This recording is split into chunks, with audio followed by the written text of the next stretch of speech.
Celtic were not at the best but proved too good for Partick Thistle in a 10 Scottish Premiership win at Firhill. The visitors scored in the 24th minute when the midfielder Olivier ntcham's shot took a deflection off his captain, Scott Brown.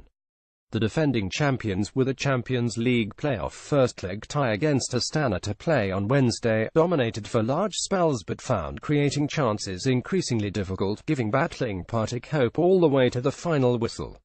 After starting with 5 teenagers in Celtic's convincing 50-bet Fred Cup win over Kilmarnock in midweek, the manager, Brendan Rodgers, brought back experience with his 8 changes.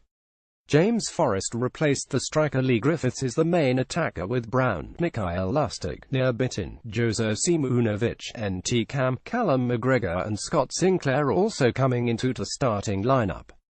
Partick signed strikers Miles Storey and Connor Salmon earlier in the day, and the latter, on a season-long loan from Hearts, started up front while Storey, who arrived from Aberdeen on a 2-year deal for an undisclosed fee, was on the bench. Thistle, captained by Chris Doolan, were soon chasing as Celtic quickly got into the passing game.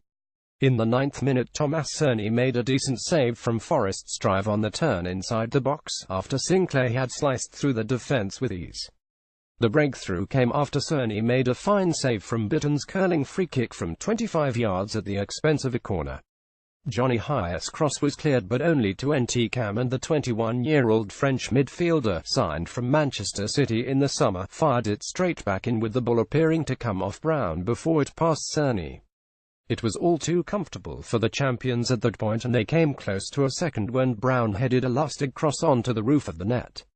6 minutes after the break, Kieran Tierney robbed Stephen Lawless and drove into the Partick penalty area, only to drag his shot wide of the far post, seconds before Doolan headed a Chrissy Elliott cross over the bar when he should have scored. Storey replaced Doolan, and before Chris Erskine came on for Lawless, Rodgers replaced McGregor and Hayes with Griffiths and Tom Rogic. That double substitution energised Celtic, who would have doubled their advantage in the 70th minute had Callum Booth not headed Simunovic's header from a Griffiths corner off the line. Thistle were emboldened in the final stages, which gave Celtic opportunities on the break, but Cerny was largely untroubled, and there was a late and unsuccessful penalty appeal from the home fans for a bitten tackle on Storey.